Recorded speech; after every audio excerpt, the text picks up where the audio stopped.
This is a Deteknix XPointer. I had this for many years. I'd had it about 5 years, and it started to get erratic in its behaviour. Often it just wouldn't turn on, and you'd give it a bit of a bash about and suddenly the button would work again. I wasted a lot of time cleaning the battery contacts, trying to make sure that the battery wasn't coming away from the contacts and that good contact was being made. But it was still erratic. I still couldn't get the thing to behave. And so eventually I replaced it with a Garrett pointer instead. One of those orange ones, those super duper ones. Waterproof, the whole 9 yards. I never particularly liked the Garrett. So this thing's been languishing there on the bench for quite some time, waiting for me to do something to it. So I decided I'd better investigate what was really going on. So I'll show you how to get into these things. Okay, so the cap off the top. The threads on these are not particularly useful. I got rid of the metal band that went around there fairly early in the piece. There just isn't enough thread engagement to make it very reliable. So in here, there's a single screw visible down in there, and you get that out first.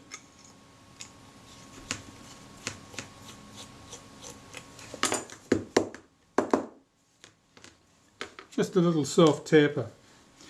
Now the next thing, and this is important, take the buttons off. The buttons are rubber, and they're just pressed into the housing basically. They're not glued in. They go around the buttons in here. Now the circuit board should come out. Here it is here.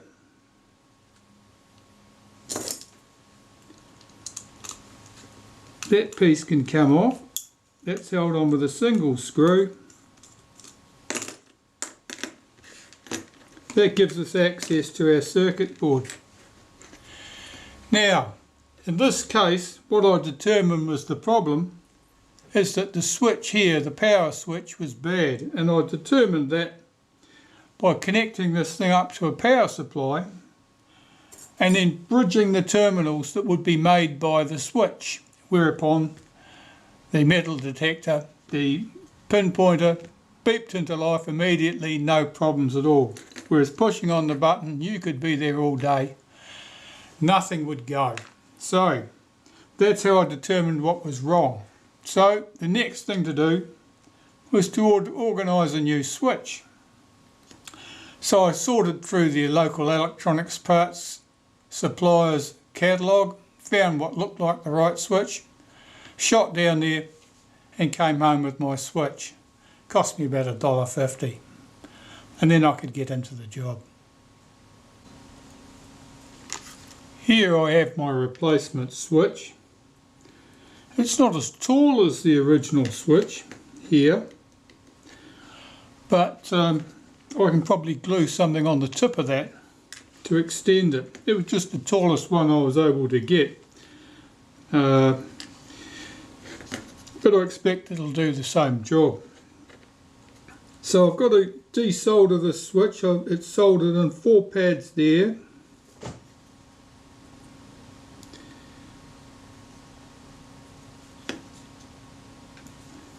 I've got some desoldering wick, and I've also got this solder sucker. Now one or the other is probably going to get rid of that solder for me.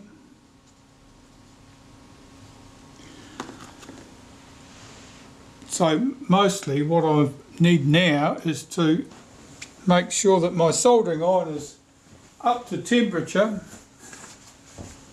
and that the tip is relatively clean.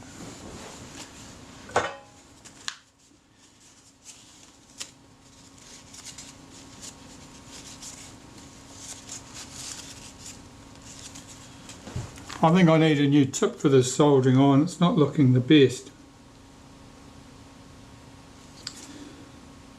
So where are my points? There's one there. Let's try this.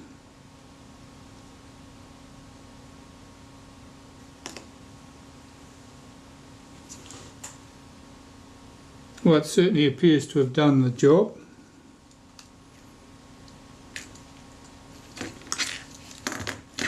So many tiny components here, I've got to be careful not to cook things.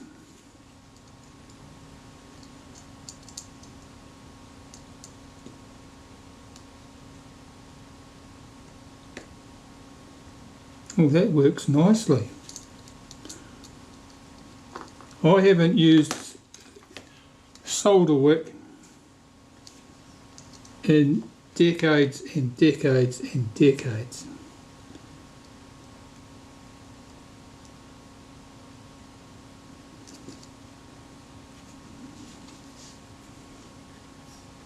There's one more pad there I want to clear.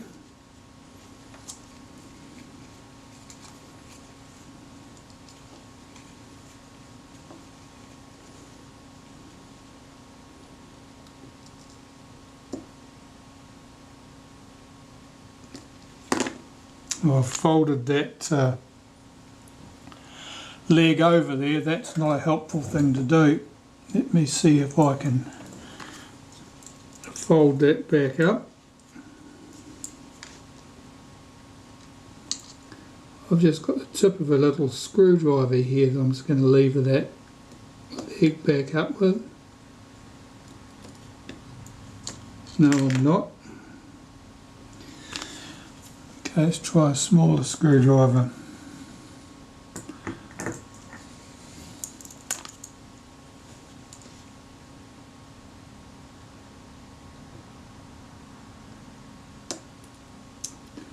That's better.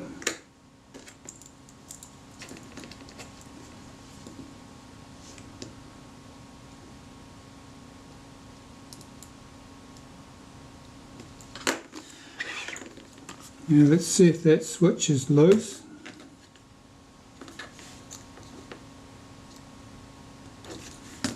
These look like plated through holes, so they might be a bit entertaining getting these things out.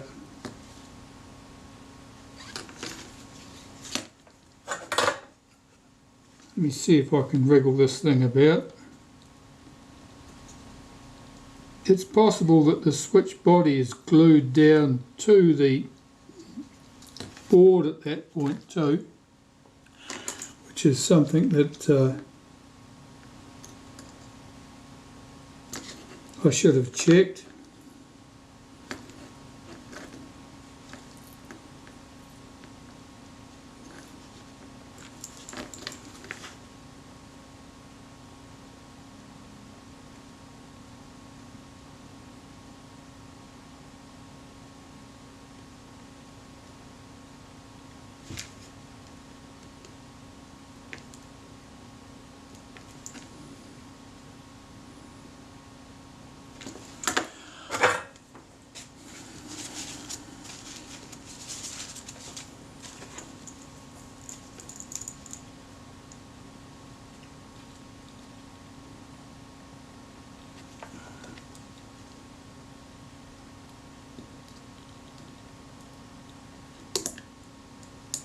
That one is definitely loose.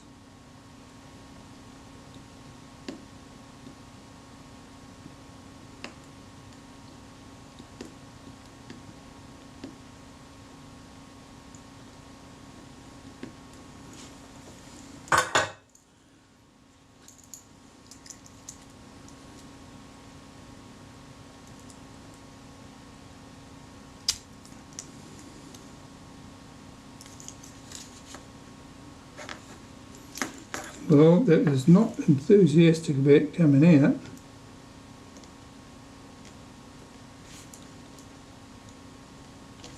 This one here is still soldered.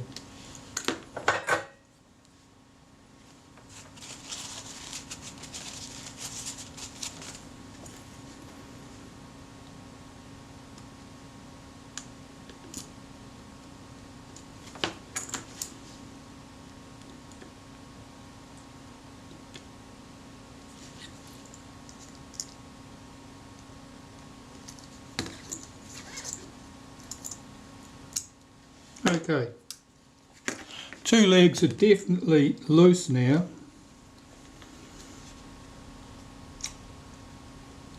if I touch my soldering iron to each of the other two, chances are I can pull this thing out.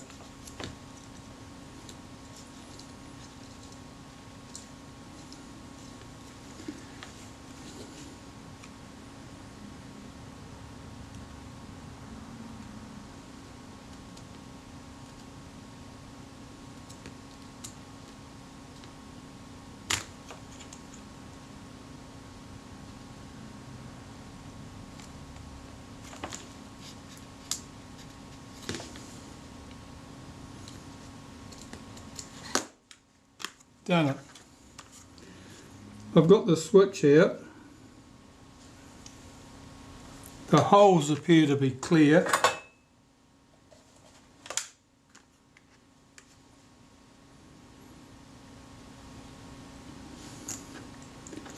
Let's see if it'll accept the switch.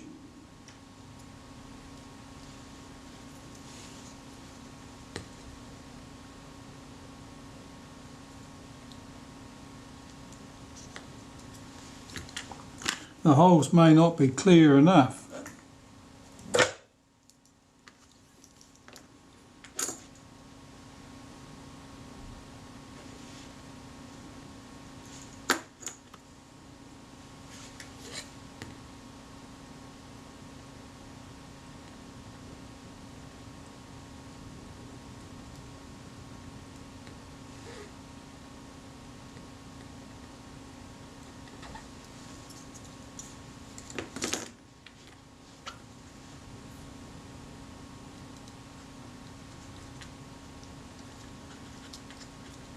I think it's just a case of lining these pins up with the holes a bit better.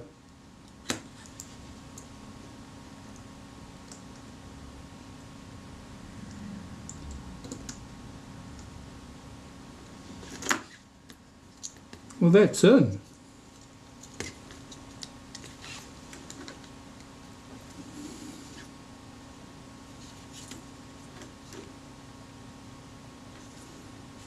That switch looks like it's in place.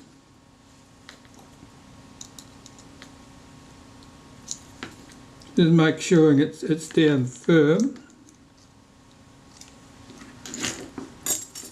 Okay, I'll solder that in place and then I can test this thing. Okay, let's see how this goes.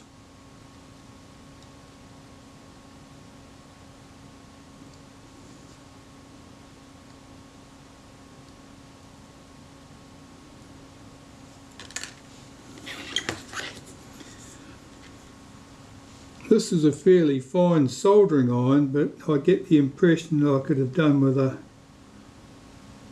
something even finer.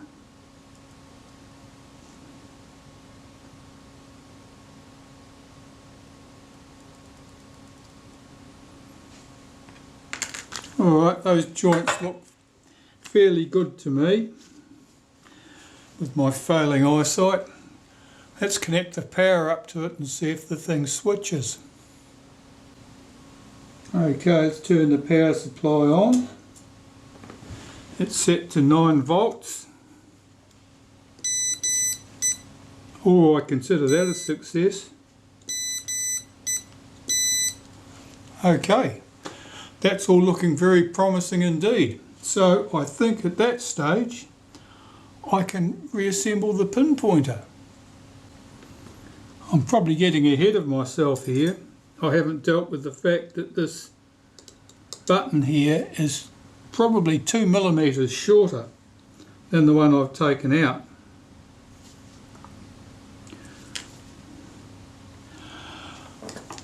How's that activated?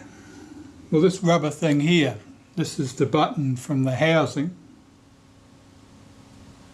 and it's just got a raised bump in the middle of it.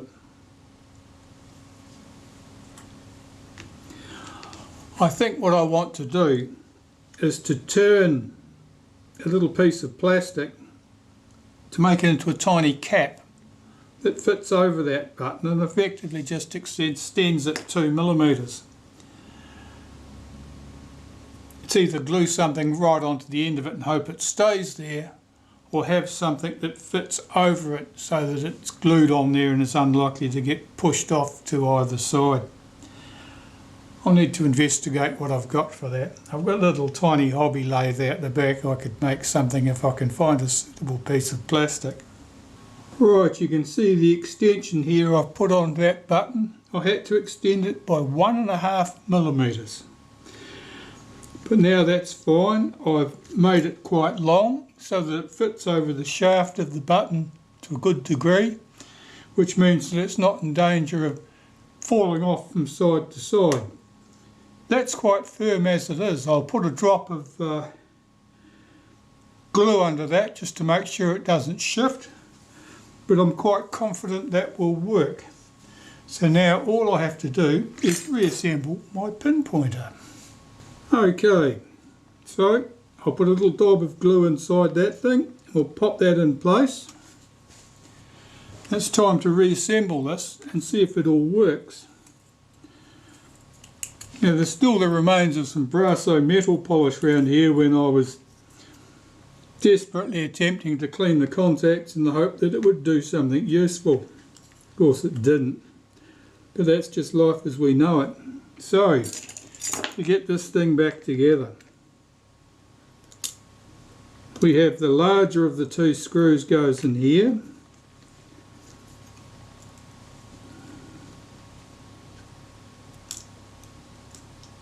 And realistically I didn't need to take that piece off there at all, but it did make it easier to work on the board, I suppose.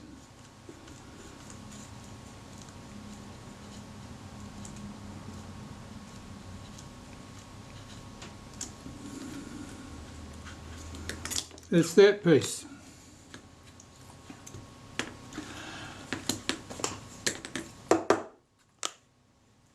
Bit of stray dirt there, nothing exciting. Let's slide this back inside. Now there are two grooves either side of the channel in here that the circuit board slides down into, and these buttons obviously have to point upwards here.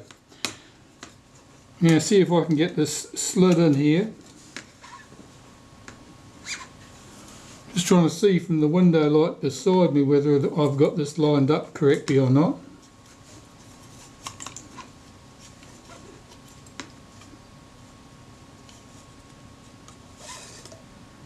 Can't see where those things are. Oh, there they are.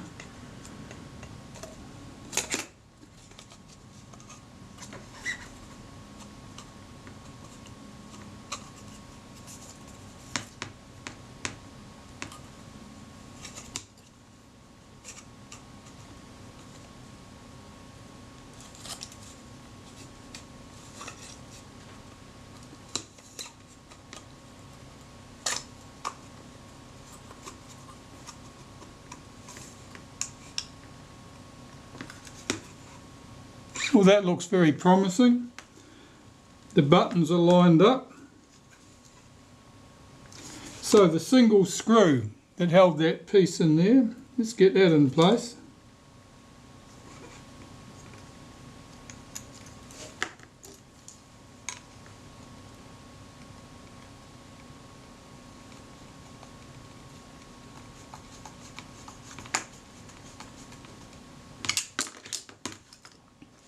Let's put our buttons back in place.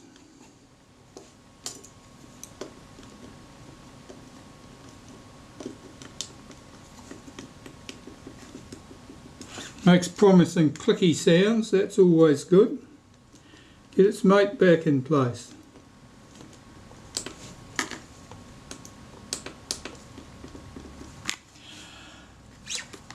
The battery, get that back in place.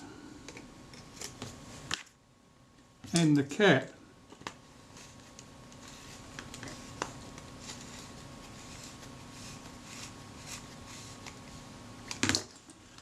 And how did we do?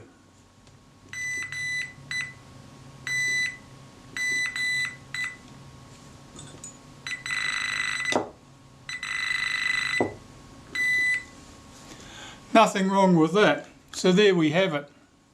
That's our Deteknix XPointer. It's quite an old XPointer now, but I'm very glad to have that back in service. As I say, the cap here, those threads, they're a bit undernourished looking. There's not really enough of them there. They're not really coarse enough thread to really work wonderfully with plastics. I'm just going to wrap some tape around here now to seal that up, and this can go back out with my metal detecting gear and it'll live again.